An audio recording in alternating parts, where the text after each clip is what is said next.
Então nós podemos continuar esse vídeo, do vídeo anterior, melhor dizendo, partindo já de uma frase que é a seguinte: a ideologia confere lógica ao processo. O que significa isso? A ideologia é o conjunto de pensamentos, né, esse sistema de pensamentos. Ele promove, vamos chamar, uma doutrinação interna, em primeiro lugar, ou seja, tem que convencer os iniciados. Os iniciados eles têm que ser alimentados continuamente. Aliás, não é à toa que os líderes políticos, no nosso Brasil, nós temos vários paralelos a respeito disso, eles têm uma necessidade de continuamente estar reforçando, mesmo que sistemas de pensamentos que a gente considere disparatados, para que o grupo que já aderiu, ele possa ser alimentado e fortalecer a convicção, tá? Então, primeiro tem uma doutrinação interna, a partir disso, então, há uma propaganda que espraia esse grupo interno, e aí, então, a tentativa disso é a transformação da realidade, com mais pessoas pensando da mesma forma e criando um modelo paralelo de realidade para além daquilo que se vive. Por que é importante começar esse debate sobre ideologia? Porque nós temos aqui algumas questões que são necessárias. Primeiro, o totalitarismo ele é um tipo de sistema que ele anula o indivíduo. A lógica, tanto à direita ou à esquerda, é que o Estado totalitário ele submete o indivíduo, que passa a fazer parte de um coletivo. Na coletividade, o indivíduo ele se torna grandioso. Não é individualmente, é coletivamente, né? E aqui entra até algumas questões que parecem ser complexas e mesmo absurdas para muita gente. Tanto Hitler quanto Stalin, eles submetiam as pessoas que eram seus liderados, né, e que faziam parte, inclusive, desse processo de espraiamento dessa ideologia pela sociedade, submetiam a um vamos chamar assim, a um alvoroço constante. Não havia paz no totalitarismo, né? Inclusive, do ponto de vista do pensamento, da fidelidade do pensamento, que era o pensamento ideológico. Stalin, por exemplo, ele ficou famoso na década de 30 por ter promovido uma série de expurgos, né? O que é expurgo? Expurgo é retirar pessoas que pensam diferente e que, por pensarem diferente, eles podem se tornar uma ameaça, né? É interessante ter uma frase de Trotsky, que a Hannah Arendt cita na página 525, que diz o seguinte, abre aspas: só podemos ter razão com o partido e através dele, pois a história não nos concede outro meio de termos razão. Não havia pensamento lógico possível que pudesse organizar a realidade que não fosse aquele sistema de pensamentos que o partido propunha como realidade. Isso levava-se a extremos, por exemplo, de pensar em certos momentos o abandono de verdades científicas apenas porque aquilo doutrinariamente não era aceitável para o partido, né? Eu já citei, mas eu volto, por exemplo, a União Soviética passou por fomes absurdas a partir da década de 50, porque um ideólogo convenceu Stalin de que a transformação genética das plantas não era algo pensado pelo marxismo tradicional, portanto não deveria ser pensado para a União Soviética. Ora, nós estamos falando de um sistema de pensamentos, o marxismo, que é do século XIX, enquanto que na década de 1930, 60, 70 anos depois de Marx, aqueles que, inclusive o Brasil, né, aqueles que se apropriaram dos conhecimentos científicos para a expansão agrícola, tiveram um enorme sucesso. Enquanto que a União Soviética, tão gigantesca como ela era, 22 milhões e tantos de quilômetros quadrados, não dava conta de alimentar a sua população. Por quê? A ideia é que a lei da história só é acessível ao partido.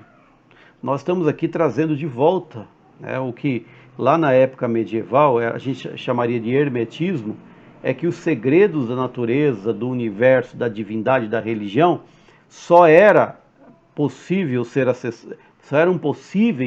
serem acessados através da fala daquele que tinha a legitimidade, que era o líder religioso.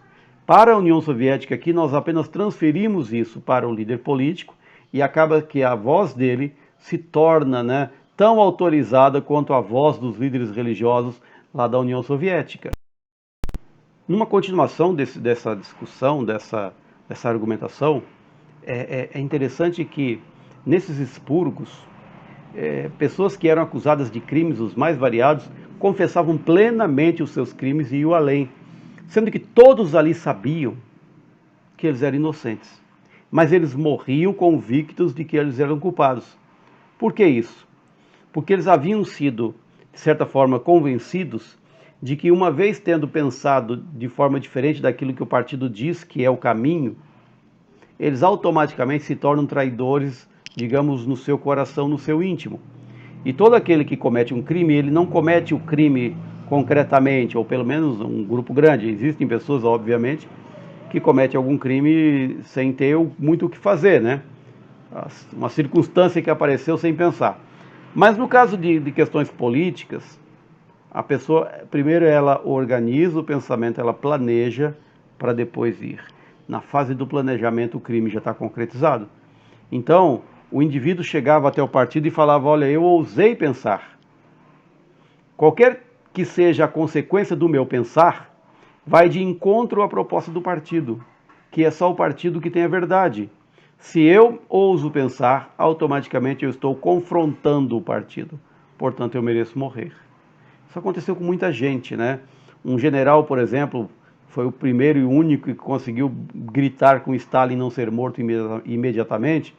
Quando ele volta da frente de batalha contra a Alemanha, ele grita com Stalin e fala assim: olha, a culpa é sua, porque você matou todos os nossos melhores generais nessa ânsia de purificar o partido.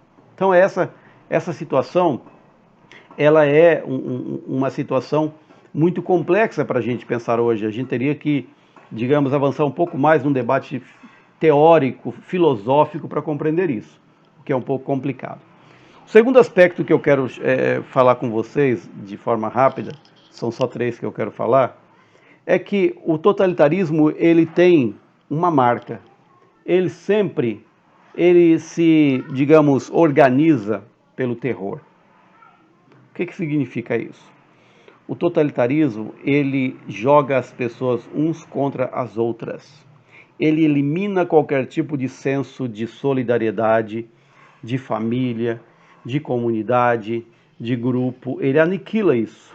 Ele joga uns contra os outros. É assim que ele consegue organizar uma sociedade via terror total. Por quê? Todos, quebradas as relações, se transformam em possíveis candidatos a cometimento de crimes.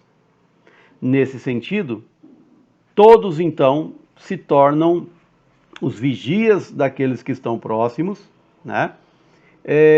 Para impedi-los de cometer algum crime que afronte a verdade do partido.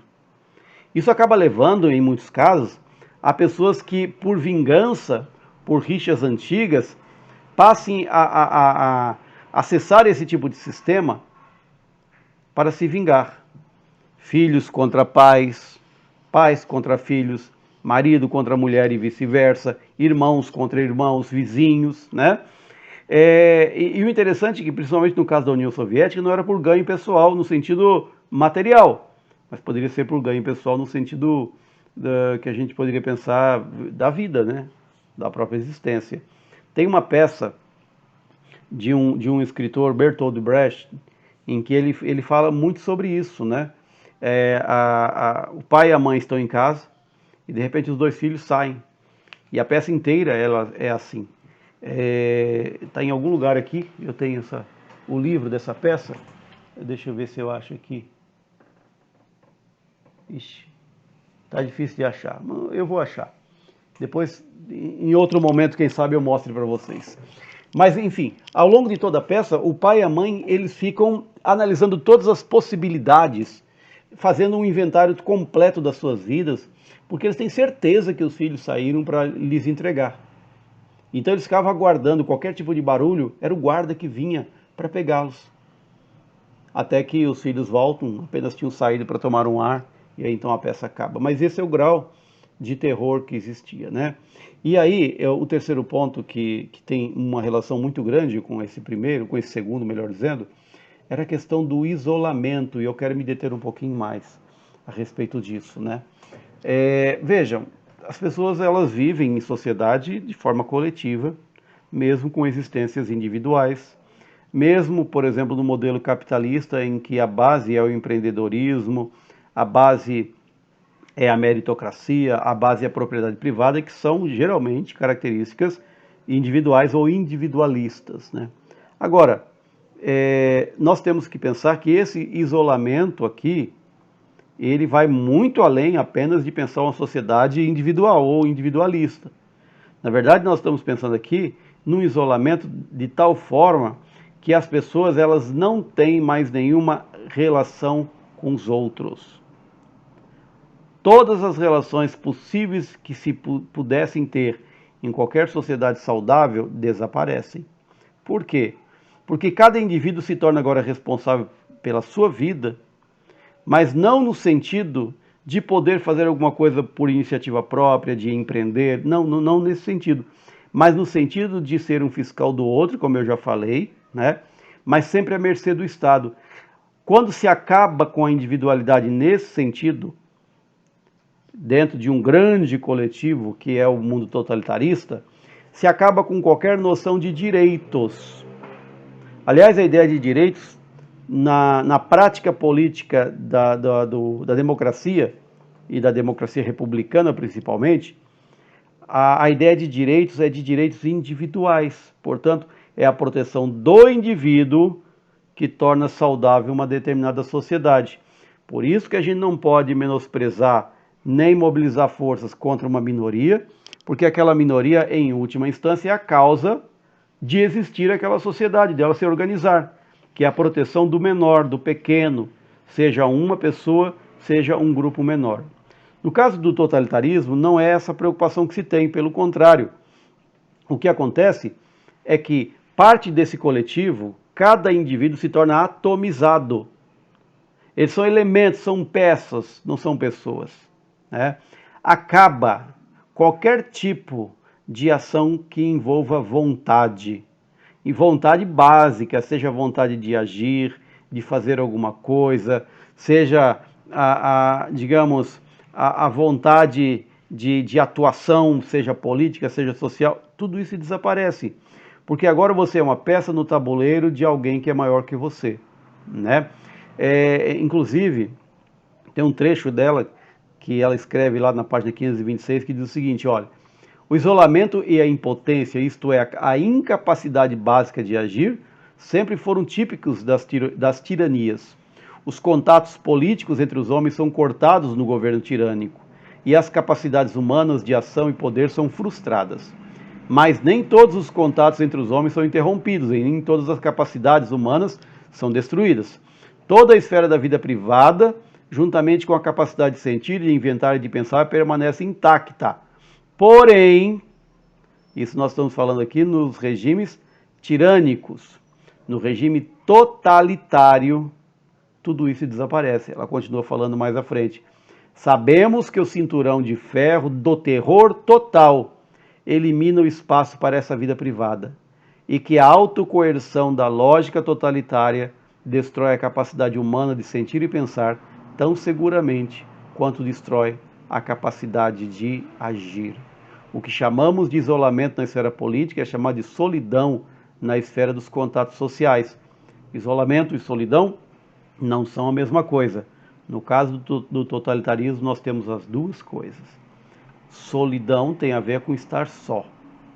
Isolamento tem a ver, mesmo estando só ou junto com pessoas, não ser mais um indivíduo, não ter mais uma persona. Não se apresentar em público como alguém, né? Apenas você se torna aquilo que a gente chamaria de homo faber, né? Ou seja, aquele que constrói aquele mundo que o pensamento totalitário quer. Então, gente, é claro que a leitura que eu estou fazendo aqui da Hannah Arendt é uma leitura bastante rasa, superficial, mas eu imagino, né, que seja o ponto de partida para que vocês daí façam alguma coisa a mais com esses textos que eu passei, tá bom? Um grande abraço a todos e até a próxima.